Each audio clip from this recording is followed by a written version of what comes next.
Testing 1 2 3. Testing 1 2 3. This is Radio Free Mormon on the air, broadcasting behind enemy lines. A lot of people, I guess you've talked about a daughter.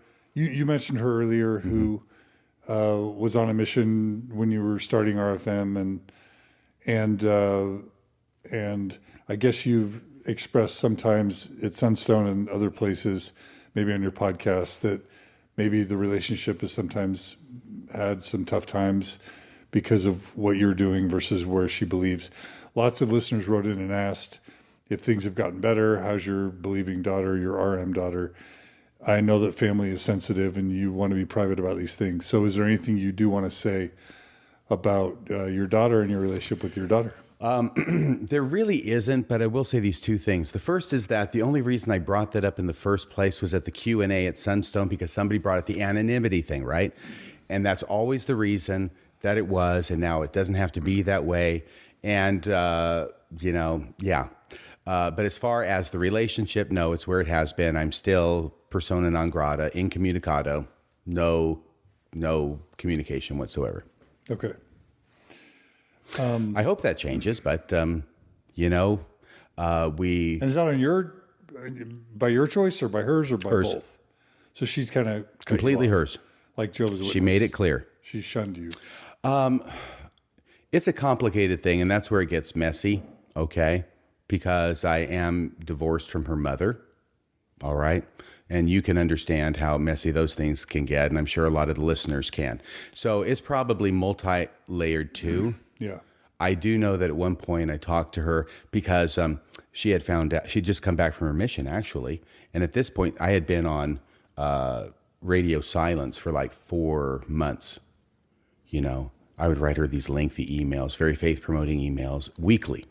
And then she put me on radio silence because she found out that, there were things that were happening and we were separated, her mom and I.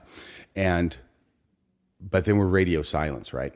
And then all of a sudden she drops by my office after she's been picked up from the airport. And I knew that was the day, but I had no idea she was going to come by. And we sat down, we talked, there was tears, there was hugging. That was the first time I was disconnected from by this particular daughter.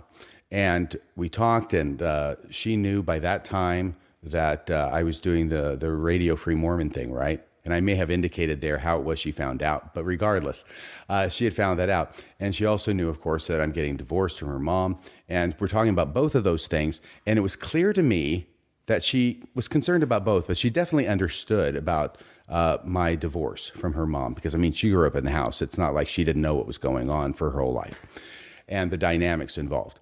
And so it's like she was understanding about that, but it's like, this thing about this Radio Free Mormon and kind of you're an apostate, she used the word. And I'm just kind of laughing with her and trying to make it light. I mean, I'm seeing her for the first time. I'm glad to be seeing her. And then I just asked her directly, because I was getting this distinct impression. I said, sweetie, I'm getting the impression that you are more concerned about me leaving the church than you are me leaving your mom. And she looked at me and said, yeah, I am. Boom, exactly right. And I thought, boy, does that tell us a lot about Mormonism?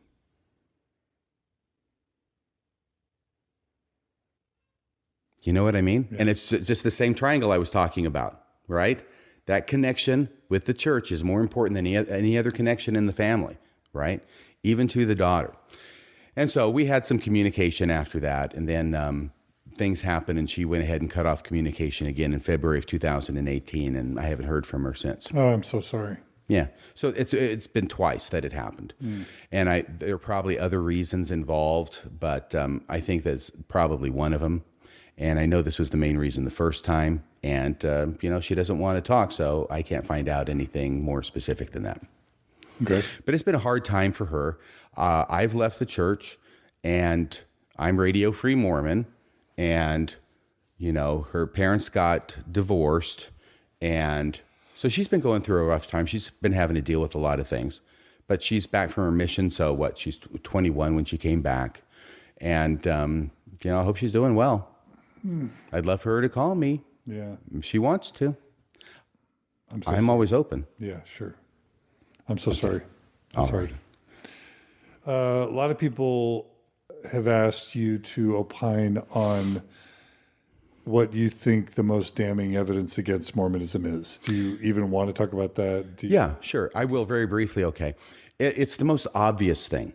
And here's the thing, that when you're a lawyer and you're dealing with a case and you're prepping it for trial and you start living with this case, interviewing witnesses, going over the police reports and the statements for the third, fourth, fifth time, and you start seeing new things in it, the more familiar you become with it, the more you can see. The problem is that the things that you see after the fourth or fifth time are not the most important things, almost as a rule. The things that are the most important things and that are going to be to the jury, who are not going to get as deep into the police reports as you have in preparation for the trial, is the thing that hits you, boom, right off the bat. I've made that mistake before. I try not to make that mistake.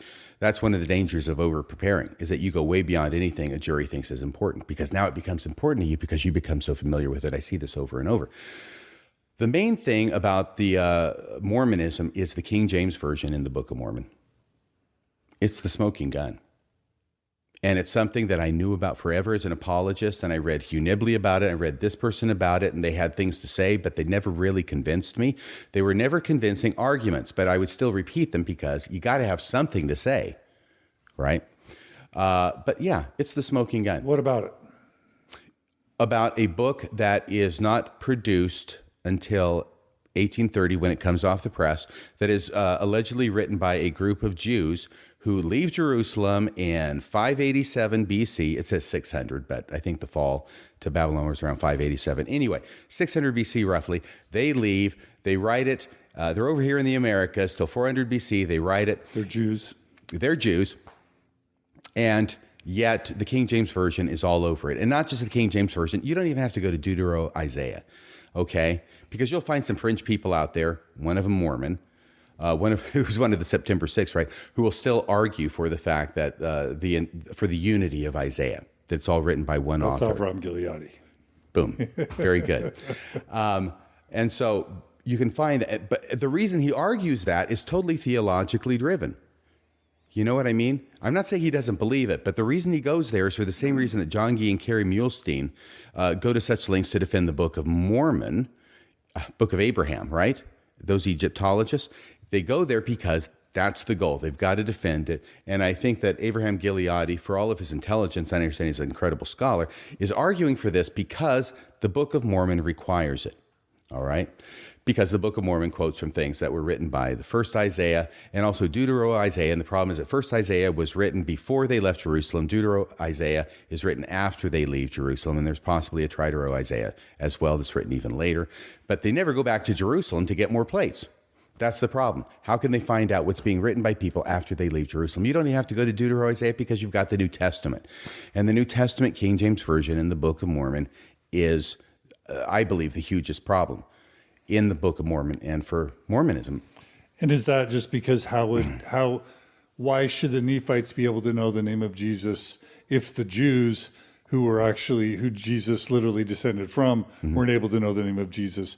Why are Jews in America getting baptized and having faith in Jesus and talking about faith, repentance, and baptism and resurrection when the Jews weren't able to do that in the Holy Land? Is that what you mean, or is it other things? It's something else, but that's a variation of it, and it's closely related to it. The fact that the Jews know all about the New Testament Jesus before the New Testament times, right? Did I say Jews? I mean the Nephites. Right. Okay, in the Book of Mormon, they've got it pre-Jesus. They got a full knowledge of Jesus. They know about his birth, his baptism, his resurrection, the whole 9 yards. They know it all. Mary is going to be his mom. They know that 600 BC. There's no sort of commensurate knowledge evinced in the Old Testament by the prophets of God there about Jesus. In fact, there's really no mention of Jesus at all in the Old Testament. It's my opinion. All there is a lot of Christian hyperinterpretation of Old Testament texts to try and get it to prophesy about Jesus in order to demonstrate that Jesus really was the Messiah, and Matthew was a master at that. And we continue to do that today. So do a lot of other Christian churches. But I think that anytime you see Jesus in the Old Testament, it's being read into the Old Testament. Not so the Book of Mormon. It's out there for everybody to see. What I'm actually talking about is the classic example would be the Sermon on the Mount, the King James Version of the Sermon on the Mount, as depicted in Matthew chapter 3, verses 5, showing up in 3rd Nephi chapter 12 through 12, 13, 14. Yeah, Yeah. 12, 13, 14, I think, right when Jesus shows up. Now, this is after the resurrection, so it's after his ministry over in the old world. So at least it would have happened by then, except when you start getting into more biblical studies, you find out that it's not written at all by then. It's written much later. And frankly, he never gave the Sermon on the Mount. This is just a collection of random sayings of Jesus that were preserved at some point, written down. And these sayings end up getting interposed into different narratives. Okay. Scholars generally tend to think that the earliest gospel account was a sayings gospel of Jesus. There's no narrative. There's no birth, there's no ministry, there's no death, there's no resurrection. It's just sayings, like a bunch of famous sayings of Ben Franklin or Bartlett's quotation book. You've got the sayings down. That was the important thing, and that's why scholars were so excited when they found the Gospel of Thomas, which I think was in the Nag Hammadi, 1945. And they find the Gospel of Thomas. They're just thrilled because, my gosh, it's a sayings gospel, right? There's 114 sayings, and so of Jesus, and that's all there is.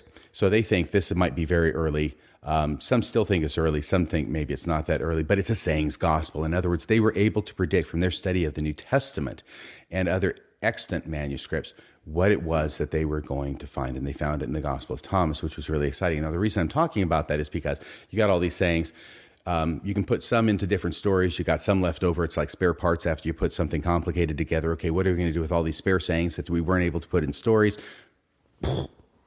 They become this sermon now that Jesus gives on the Sermon on the Mount. And that's why there's no thread to the Sermon on the Mount. There's no beginning, middle, end. There's no logical connection between them. You'll have sections in which that make sense together, but the whole thing doesn't make sense. It's not a sermon. It's a collection of random and disconnected sayings that were attributed Jesus put in one sermon. So what is that doing showing up in the Book of Mormon now?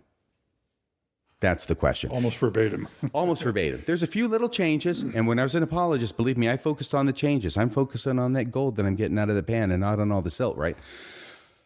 But it's basically verbatim. It is the King James Version of the Sermon on the Mount. Is recorded in Matthew with a few variations put in. And then you've got stuff from Paul, from 1 Corinthians. You find that in the Book of Mormon as well. And it's very, very clear that there is a huge dependency. The term that is used nowadays is intertextuality, right? Intertextuality between the Book of Mormon and the New Testament, and lesser minds would call it plagiarism, okay? There's a huge borrowing. And this leads into a number of problems, and I'm not going to go into all of them. I will say, for one thing, that a number of years ago, I had fought so hard against this obvious problem with the Book of Mormon that what we tend to do as a church is ignore it. You got to ignore these problems when you're whistling past the graveyard. So ignore it, don't talk about it, don't really look at it, right? But then I found out that if I stopped doing that and actually became okay with looking at it, that the Book of Mormon actually does some very interesting and somewhat sophisticated textual things with what it's quoting from the King James Version of the Old Testament and the New Testament. And I wrote something about that at some point and put it up on the blog. So there's very interesting things to be found, but it doesn't change the fact that, boom, it's there. And one of the problems with that is that it was Sidney Sperry who back in the 1940s or 50s, professor at BYU, eminent scholar, like he was Nibley before Nibley was Nibley, he does this book. It's called Book of Mormon Problems, and he talks about this. And I'd gotten this. It was out of print, and I'd got it back when I was an apologist and read through it. And he posits this theory: Joseph Smith must have had a Bible because it's so obvious. Even Sidney Sperry, and you'll find other apologists today who go along with that theory because it is so freaking obvious. He had to have a Bible with him, and he had to open it. Now, Sidney Sperry, from the apologetic point of view, and you've heard this before, well, Joseph Smith has sort of a familiarity with the Bible, and he's going along and he's quoting Isaiah. Oh, Isaiah's coming up. Okay, well, I will open up the King James Version of Isaiah, and I will start reading out of this Bible, and I'll compare it with the gold plates, right? This was back before we had the seer stone, so it was easier to compare with what the gold plates were saying. And I will go with the King James Version translation, except where my inspiration from the gift and power of God tells me it's different on the gold plates. You've heard that before, right? And the same thing with the Sermon on the Mount. But still, you've got to have this open Bible in front of Joseph Smith, and he's using it throughout for Isaiah, for the Matthew, Sermon on the Mount, for a lot of things. Here's the problem. This is where things get worse and worse And this only came to me a couple of years ago. I was talking about it with Bill on the phone. He said, here's the problem. Number one, nobody mentions that Joseph Smith had a Bible open while he's dictating the Book of Mormon. And it's out there. I mean, this is not even, a small Bible, for crying out. This is a huge Bible. This is a family Bible. It's hard to conceal a Bible in a top hat. It's out there in front of everybody. We've long since dispensed with the idea, which was incorrect, that during the translation of the Book of Mormon, at least the Book of Mormon as we have it today, there was a curtain between Joseph Smith and Oliver Cowdery. The plates were out there in front, on the table, basically in front of God and everybody. There was no means of disclosure or keeping it hidden, which itself was problematic because what's going on behind the curtain. But there was no curtain. So there's a big Bible out here on the table. You've got witnesses to the translation. You've got Oliver Cowdery. You've got Emma Smith. You've got whoever else happened to be there. And they've left their statements. Nobody mentions a Bible being open. And in fact, it's Emma Smith who goes so far as to say he did not use any books or manuscript. Remember that her statement that she's giving at the end of her life? That's also where she talks about he never practiced polygamy. But she talks about the translation of the book. She was there. It was remarkable to her. Joseph Smith could not dictate a well-worded letter, much less a book like the Book of Mormon. He had no books. He had no manuscripts with him. This is all being done just by the gift and power of God. Now, this becomes very problematic because not only do we have an absence of somebody mentioning the Bible, which itself is kind of problematic, we've got a witness who says there was no book. There was no Bible is what she's saying. So now what do we have?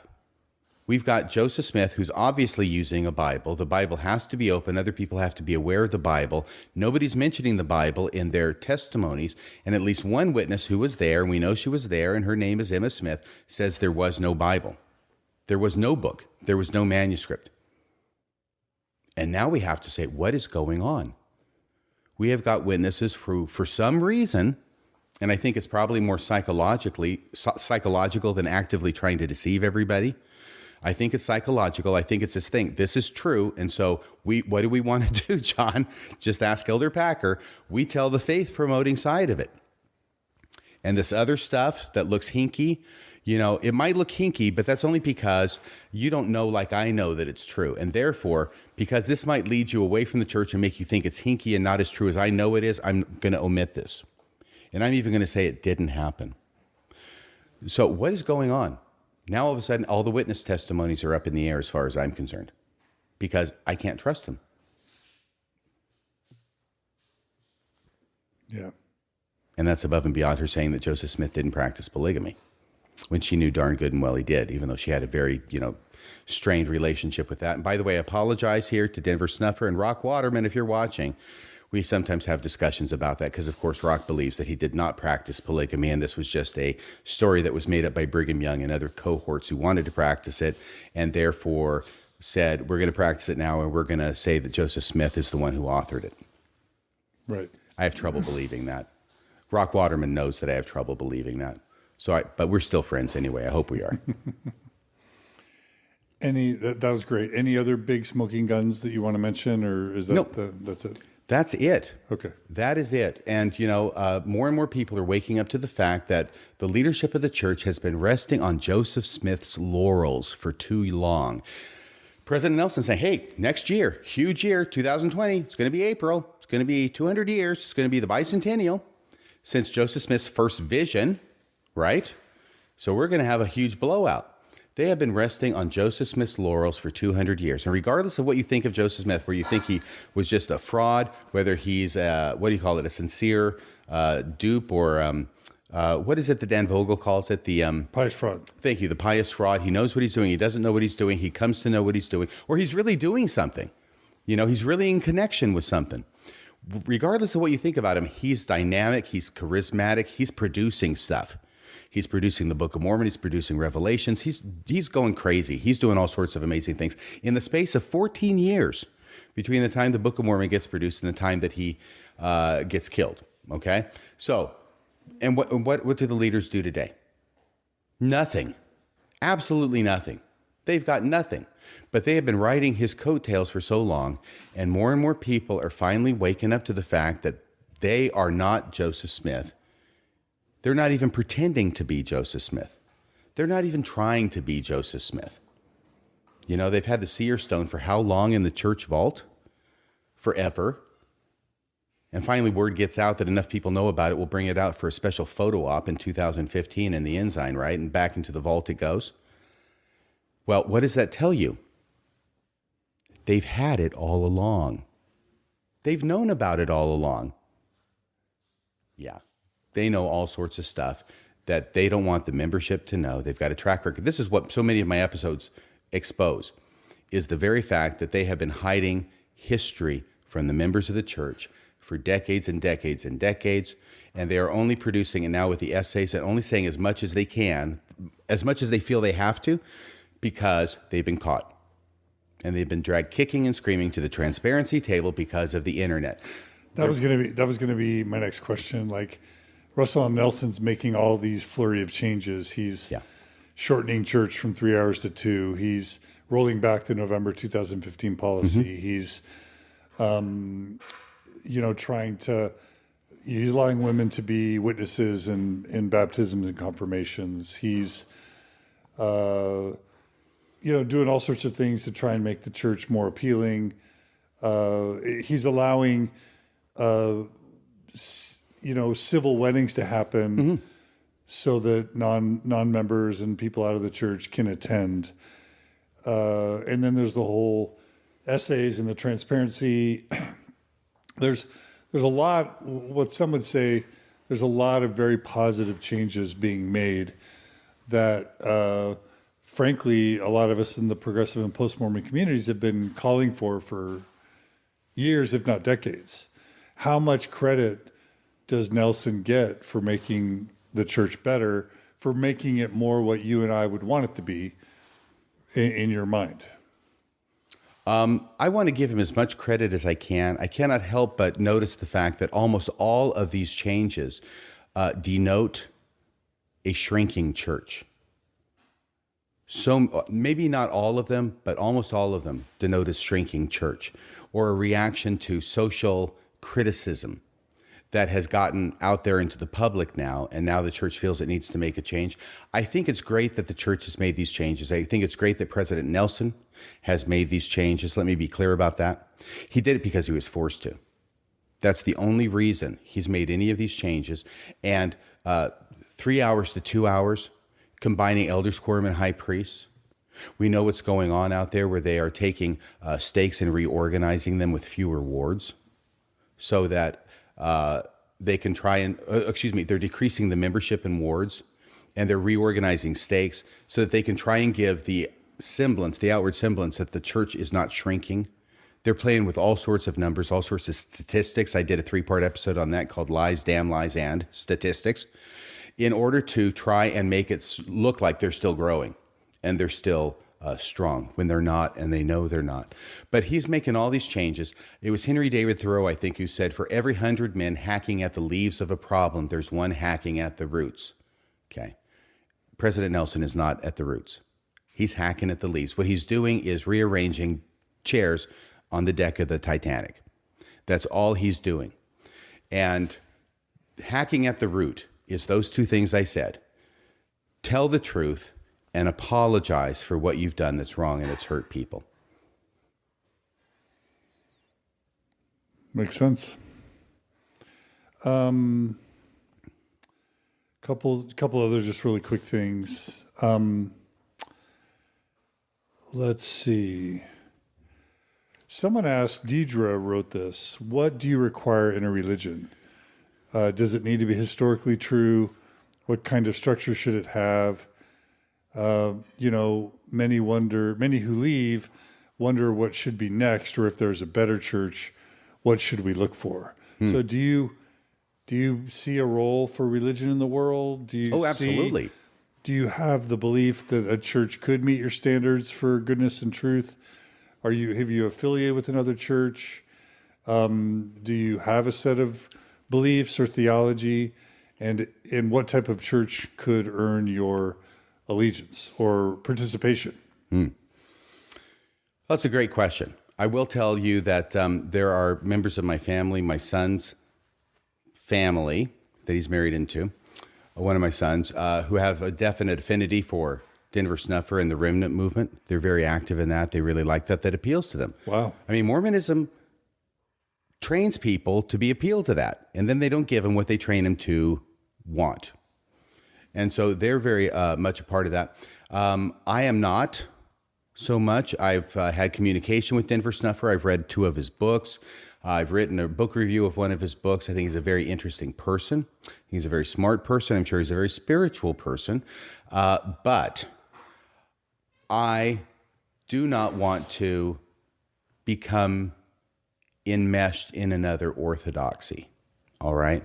So I didn't finally manage to get out of one orthodoxy in order to join another, which is what if you love Denver Snuffer, I love him too. He's a great guy. God bless you. For me personally, okay, the way I put it is I did not finally escape from Alcatraz to turn myself in at San Quentin. I'm not about to go back into another Orthodox religion. Now, the question asks, I think, for more than that, what would be an okay religion? An okay religion is what works for you. That's what it is. But it has to have one feature, which I will not negotiate on, okay? For a religion to be good, it has to have a point at which you've learned everything you can from this religion and you are encouraged to leave and actually even shoved out of the nest.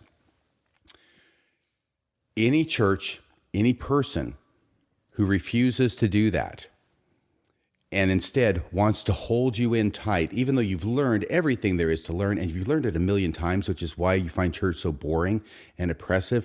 But no, you cannot leave because we have all the answers, and there are no answers to be had and no truth to be had outside this religion. That's what I have a problem with. So that would be the thing I wouldn't negotiate with on any church. Any church that I think would be acceptable to me would have that as its principle, that it's there to teach people everything it has, but once they have learned everything that the church has to give, boom, you're out of here. Go on, learn more. And I think that's one of the real problems with Mormonism, is that you are stuck. You are stuck there, and you're supposed to stay there from cradle to grave, from birth to earth, from sperm to worm. You are in the Mormon church, and they have got nothing to give you, except every month you're supposed to check the same boxes, check them again, check them again, check them again, and you learn the exact same stuff in Mormonism when you are 90 as when you are 9. In Mormonism, you never really graduate from seminary. There is no meat. They talk about milk before meat. Have you heard that, John? Yes, all the time. There's no meat. Yeah. There is no meat. Where's the beef? Where's the beef? There is no meat. That is just an excuse as to why it is that they're not going to tell you the problem stuff about Mormonism. Milk before meat. There's no meat. You're just supposed to be on milk for your entire life. What about Community of Christ or, the Unitarian Universalists? We're about to, yeah. Oh my gosh. Sorry. I tell you what, I know a lot of people have gone there. If it works for you, great. This is what I'm about. Yeah. If it works for you, fantastic. Community of Christ, wonderful fellowship. People need fellowship, unless you're an ascetic or something, or a hermit out in the desert. And some people, they like that. And if they like that, that's great. I am just not in a position where I am wanting to affiliate myself with any particular religious group. I'd be happy to go to a church. I think there was an Easter a couple of years ago. I went to a Lutheran church. I really enjoyed it. There was a woman, a young woman actually, who was the pastor. She was absolutely fantastic. She had energy. She had passion. She had charisma. She was just great. And I really enjoyed being there and hearing what she had to say and how she interacted with the audience. I mean, she's actually interacting with the audience. Mormons don't do that. Mormon leaders do not interact with audiences. They'll get up there, they'll read off their teleprompter, and then they will sit down. No questions, no interaction. At least not officially, not that I can see. I'm sure they go to their ward on Sunday, and have some interaction with people. But so that's where I am. And what I love is being open now to information, knowledge, relationships, and spiritual experiences, which I have now had outside the church much more and much more richly than I had inside the church. Go ahead and run and take the break you need to take really quick, because I don't want to keep you from that. And I'm really close to being done. So listeners, thanks. You've been super patient. You've been great. We've had a great audience so far. There's just a couple more questions I want to ask, and he needs to take one more break. So he's off taking a break, and I'm left to thank you for tuning in, for all the questions and comments, and for all the support on Mormon Stories podcast. We hope you've enjoyed so far this interview with RFM, and I think he's brilliant and doing great work.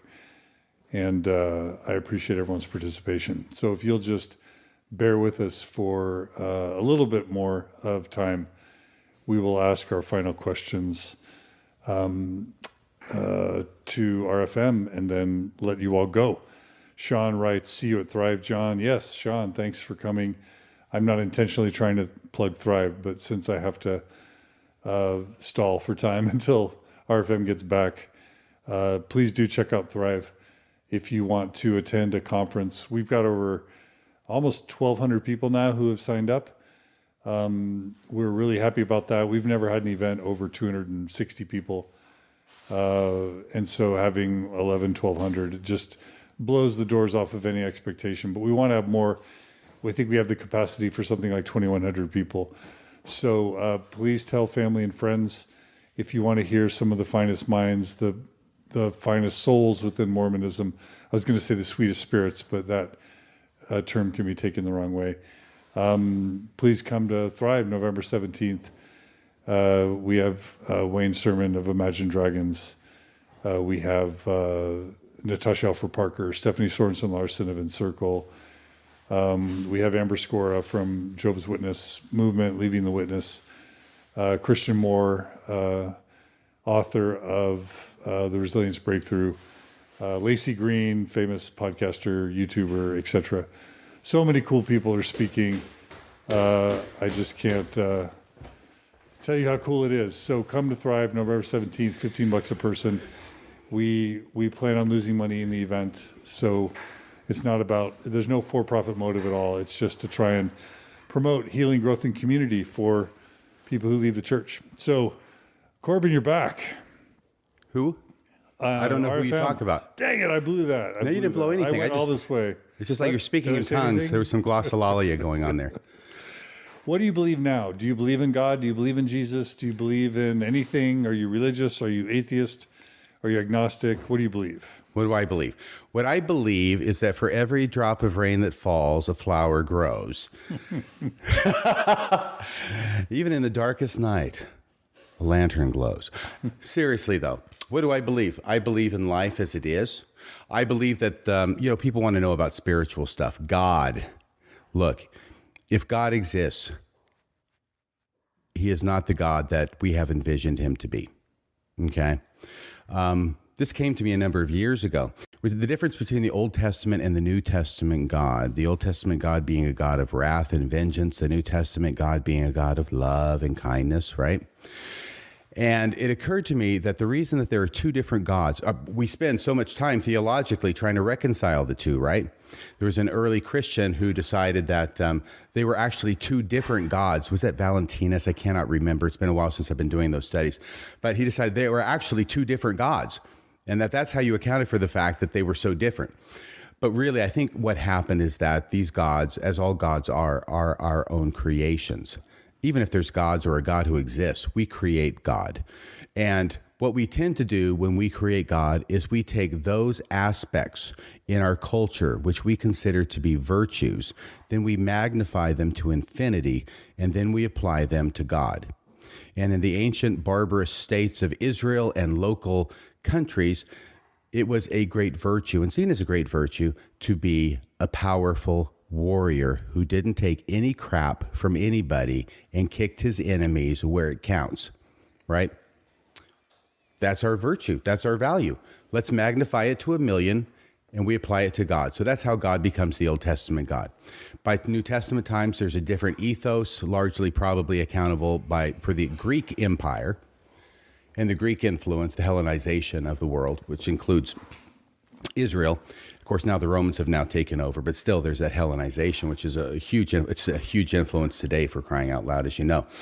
But there's this idea of love, right? So we're going to take love and we're going to say, okay, love is an important thing. So we're going to magnify that to infinity, and then we're going to apply it to God. And then we have all this trouble trying to explain the problem of evil. How does that make any sense? Well, if we go back to the beginning and we say, maybe we created a God that has nothing to do with anything except what we think is right. And if we go back to that and dismantle that, then, I actually just solved the problem of evil on your program. This is amazing. I hadn't thought of this part before. That actually solves the problem of evil. The reason we have a problem of evil is because we've imagined a God that's 100% infinitely loving and wonderful. Well, who the heck says? Who says? I have no idea what God is, if there's a God. Jesus is problematic for me. I love the character Jesus, okay? And I love him for all the reasons that the Mormons don't talk about. And that's because he stood up to the religious leaders of his own church. He wouldn't have called it a church, right?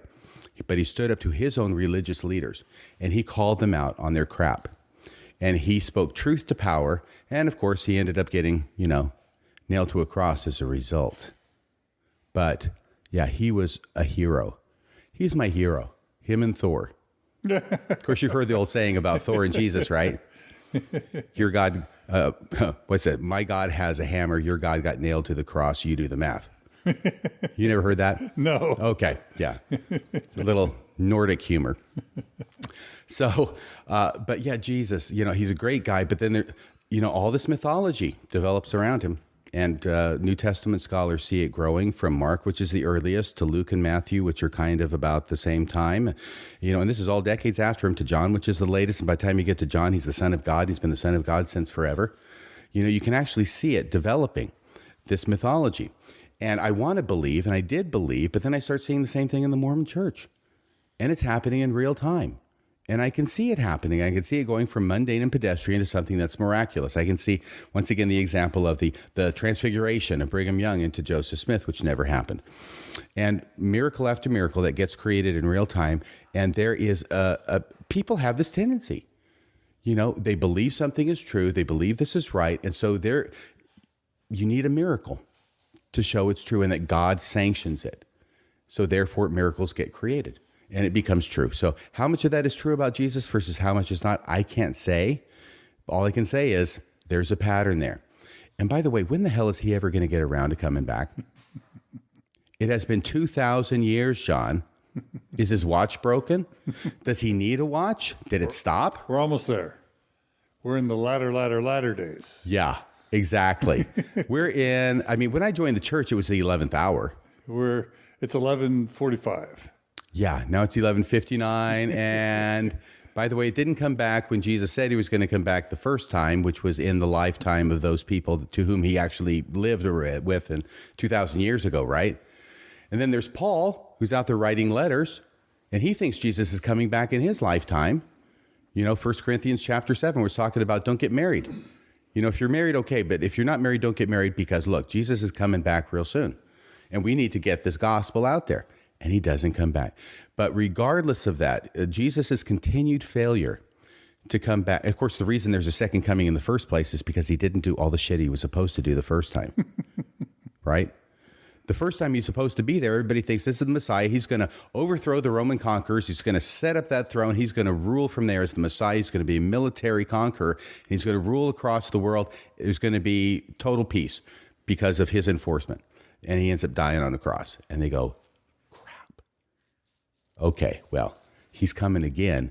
And the next time he really means business. So you get the book of Revelation, right?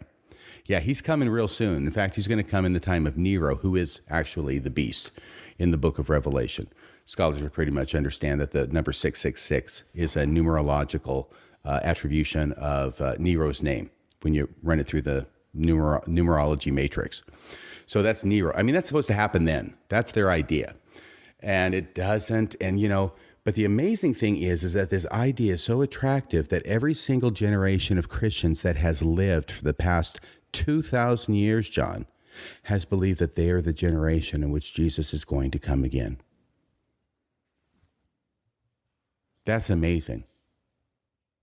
I remember once asking a friend of mine who was he's a little bit older than I am, faithful member of the church, has a lot of questions, is like I do too. And I said, do you really think Jesus is coming back? And he starts with, well, yeah, of course. And I said, really? Because, I'm kind of wondering about this. When is he going to come back? It's been 2,000 years. Well, it's one of those questions that you don't really want to look at too closely. And she said, yeah, he's coming back real soon because Wendy says so. And so does President Nelson. So they must know what they're talking about. He's never coming back. Sorry. Am I breaking the news here for the first time on your show? I remember being taught by my seminary teacher that this is, Saturday's Warrior, this idea that it's Saturday, that it's the evening of the last, millennia, and that we were chosen, our generation, I'm 50, our generation was chosen as the elite generation to usher in the second coming, and that we were held in the last days because we were most valiant in the pre-existence, and we were held in the last day to usher in the coming of the Savior. And then I actually talked to other Mormons and found out that every generation of Mormons that's ever lived since the beginning of Mormonism was told the same thing. Yeah, it's the same kind of thing. Including the ones that have come after mine. It's the same kind of thing. Yeah. And it kind of went dormant for a while. After 2000, the year 2000 came and went and know Jesus. It went dormant for a little while. And that's when Boyd K. Packer is saying, a lot of people are worried about what's going on in the world, but you can go ahead and raise your families and don't worry about that. And everybody's going, wait a second. Jesus isn't coming back? Yeah. But now you got President Nelson, and he has beaten that drum. Yeah. He has beaten that drum. And he's getting attention because this is what motivates people. Yeah, Jehovah's Witnesses do it too. It's like, yes, you don't want the apocalypse to come and eat you alive and torture you. And so be righteous because Jesus is coming and it's going to be awful and you're going to burn if you're not righteous. Yes, and he is so pissed off, and he is just going to be such a different Jesus than he was the first time around because now he's got the power. He's packing now. Nobody's nailing him to a cross this time. Jesus coming, yeah. Why the church knows who you are. Why haven't you been excommunicated yet? Once again, asking me to read other people's minds. I have no idea. But, I had that phone call with... Does your stake president know who you are? Yeah. Does he know what you're doing? I don't know that. I do know that there is a counselor in the stake presidency who is a dear friend of mine. His name is Ben. I haven't mentioned his last name on the podcast, though I have talked about him. I won't say his last name. And Ben, and then there's this other guy who used to be my home teacher. He's Keith. And I will say your last name, Keith. It's Keith Wilson. These guys are what Mormons should be. They are such good guys. And they're both a little bit nuanced, but they're both still TBMs, okay? I'm not taking that away from them. You don't get to be in the stake presidency by being something other than a TBM, but still there's room, there's charity, there's space made for other people. They still talk to me. And this is why I want to mention them, is that one of the things that has saddened me, though I'm mostly over it now, is all the relationships and what I thought were friendships with members in the church that I had for years. And then all of a sudden, they're gone. Whew. And I am radioactive. And nobody wants to be around me. Nobody wants to talk to me. Nobody wants to find out what I know. All the whistling past the graveyard like I talked about. But Keith Wilson and Ben with no last name, who's in the stake presidency, they are the exceptions to that rule. And they have maintained contact, and we joke. We've been out to lunch a couple times. We talk about things. And one thing about Ben that I want to mention here, recently, when I told the story about the podcast about the exaltation complication, where I told the family story about my daughter. And this is, there's 3 daughters and 2 sons, but this particular daughter, she was from the first marriage. She grew up in Utah because her mom got custody and moved down there and married somebody else. Which is another story, but she grew up in Utah. We had visitation with her up here, but down in Utah, and she ends up leaving the church. And I don't know why she leaves the church. I don't think I was that concerned about it at the time. There were a lot of other things going on that I was much more concerned about with other people. And a year or so ago, she says, Dad, do you ever wonder, I'm on the phone with her, do you ever wonder why I left the church? Well, no. She says, well, I want to tell you why. And this is the story about how it was that she is in a family. Her parents are divorced. I'm the dad. Her mom is down there. Her mom remarries, and with her new husband has 2 daughters who are my daughter's half-sisters, right? And she's in Young Women's, and she is told by the teacher, you know, those two, because they're not married in the temple. I don't know if I'm out of the screen here with my gesticulating, but yeah, my ex-wife and her second husband are not married in the temple. And so she is told in church, and by the way, this is a correct representation of Mormon doctrine, that those 2 daughters, her half-sisters, do not belong to her parents in the eternities. But actually, guess what? They're mine. I am their father.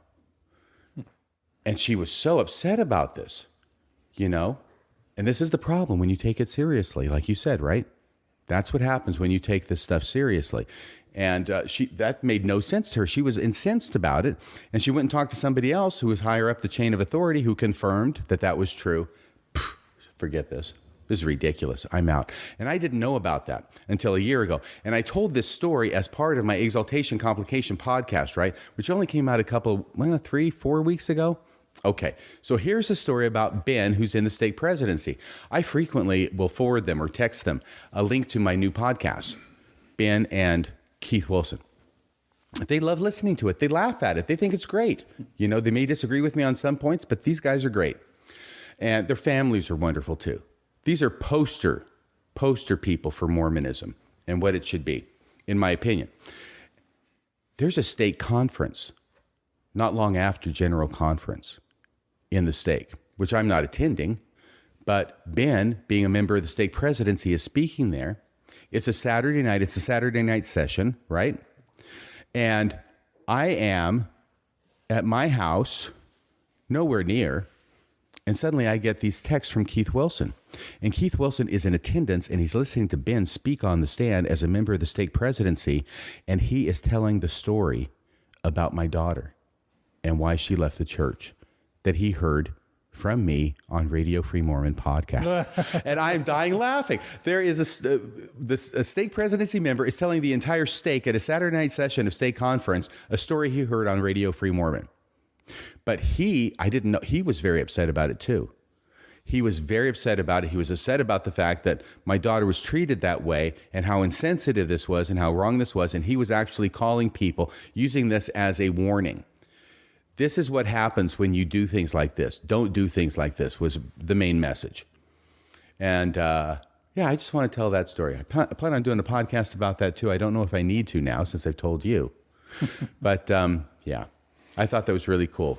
So do you think, do you worry about the possibility of excommunication? No.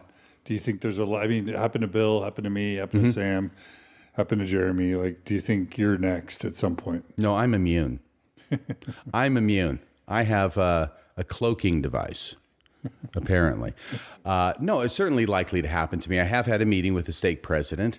That was 2 years ago. This past October, I did a podcast about that called My Meeting with the Stake President on the 1-year anniversary. And I hadn't mentioned it before, but I talked about everything that we talked about. He had some concerns, and I think that I resolved them with him.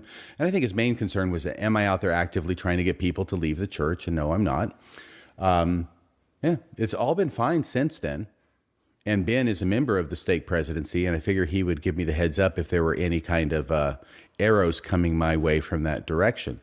So as far as I know, no. But of course, I have never appeared on Mormon Stories before, and this is death. You know that's true. This is death. No, people are out there. They're doing their own thing. They're doing their podcasts. Everything's fine and dandy. They come on your show, and boom, 2 guys come knocking at their door. Isn't that true? Hasn't that happened before? Never? No.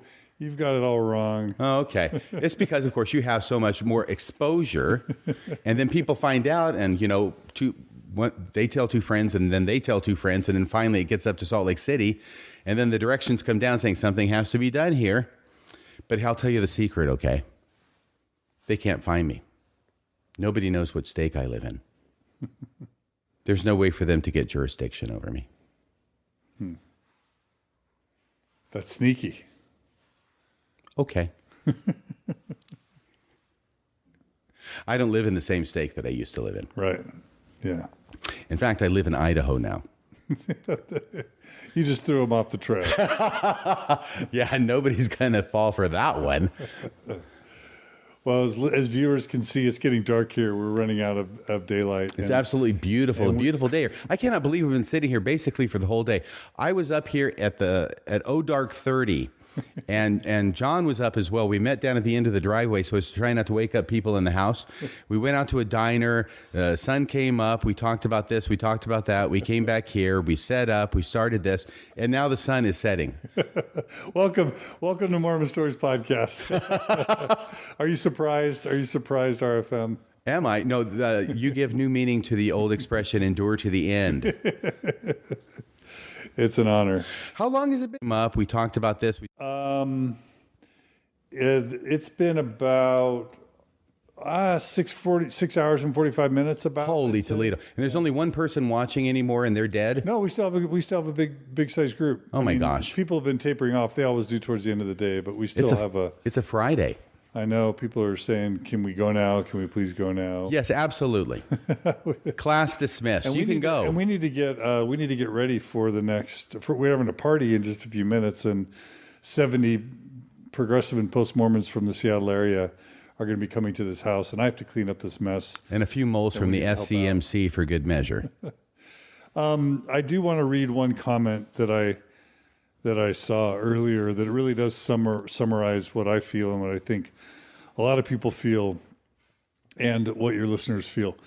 Gene, I don't know if it's Jeannie or Gene Aldrich wrote, "Oh, I love this bright, funny, informed, intelligent man.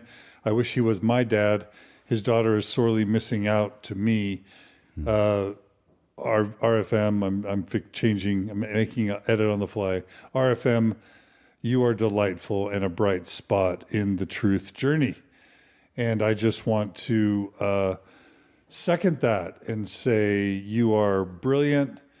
You're brilliant on the level of Bill Reel or Dan Vogel or Michael Quinn or Chris Shelton, for that matter, that Scientologist guy that I just interviewed. He's great. Brilliant. But you're funny and you're witty and creative. And you're a blessing to progressive and post-Mormonism. You're a blessing to Mormonism. And I'm really happy that you're doing what you do. And I really am grateful that you would take the time to tell your story on Mormon Stories podcast. And I hope it brings you a lot more viewers and listeners and a lot more money. Well, thank you. I appreciate all of that. I know you're doing it for the money. When totally it really the comes money. down to it, I know it's all about the Benjamin. If I am doing it for the money, and I make a joke about saying the money, I did that at Sunstone, I'm really doing a very bad job of it, or as Bill Reel would say, a piss poor job of it. So you're not rich because of Radio Free Mormon? No, but I'm having a great You're not time. quitting your day job? Gene, thank you so much for the wonderful compliment. I appreciate it. You forgot good looking. Okay, but I'm going to let that pass because I really appreciate all the other nice things. And thank you so much for listening. Thank everybody for listening. Please, everybody, if you haven't given Radio Free Mormon a try, if you think you might want to, it's just a click away. And which is closer than the church essays, by the way. And lots of listeners are sharing their love and appreciation for you and for our time together. So you'll just have to go check those out. Okay, later. super. All the little heart things and the thumbs up going across the screen. Wonderful. People saying they love you. They're grateful for you. Everybody. Wynn, Brett, Amy, Chad, Jennifer, Aaron, Bryce, Colette, Ivana, Amy. Everyone's just saying they love you. So I do too. Well, thank you. I love you too. And I think you're a damn fine looking man, John Dehlin. Whoa. Thank you. Thanks. All right. Well, it's been great to have you guys. Thanks for tuning in. Please support RFM. Please support Bill Reel. Please support Marriage on a Tightrope. Support all that. Thanks for supporting Mormon Stories and the Open Stories Foundation. I couldn't fly here, buy all this equipment, and do what I do without your support. So thanks to everyone who supports Mormon Stories and the Open Stories Foundation. If you want to see this programming continue, please continue supporting us. Your monthly support means the world. So you can go to mormonstories.org as well and click on the donate button. And 10, 50, $100 a month, whatever you can afford. We will do our best to keep sharing stories that help change things and to make the world better. Wynn has asked me 15 times to ask you, who won between Oklahoma University and University of Texas in football this year. You know what's really funny? I'm going to guess Oklahoma because the Longhorns pretty much suck on a regular basis. I was never that much into the athletics. I mean, for crying out loud, I'm a dancer. So I don't know, but I'm happy to find out. And if it is UT, I will cheer, but I'm guessing the answer is no. That's a huge rivalry between Oklahoma and UT. Yeah. And Jonathan Streeter, it's high praise when he says, great episode, love RFM. So we love you, Jonathan Streeter, and check out Thinker of Thoughts. He has a great YouTube page, and he does great work too, Jonathan. So keep up the great work. And look up Evil Apostate. That's where Jonathan Streeter allows his alter ego, his Mr. Hyde, to his Dr. Jekyll run free. Absolutely. So thanks, everybody. Please email me at mormonstories@gmail.com if you have feedback or ideas or suggestions. We'll keep doing great stuff like this for as long as there's an audience. And so thank you. Please stay in touch and check us out at thrivebeyondmormonism.com if you want to come to Thrive. If not, that's cool too. And we'll see you guys again soon on another episode. I have to thank Marnie Brown and Mike Brown for hosting us the past 2 days and for hosting the party tonight. They're amazing. They're awesome. Big thanks to them. Big thanks to Cody Layton, who does the audio video editing. A big thanks to my board on the Open Stories Foundation, because you guys keep us alive. We have a great lawyer, we have a great accountant, and we're trying to do everything we can, buttoned up and as professional, as ethical as we can, but we'll keep going. Thanks to everyone. We'll see you guys again soon on Mormon Stories Podcast. Take care, everybody. That's about all for tonight. Until next time, this is Radio Free Mormon, signing off the air.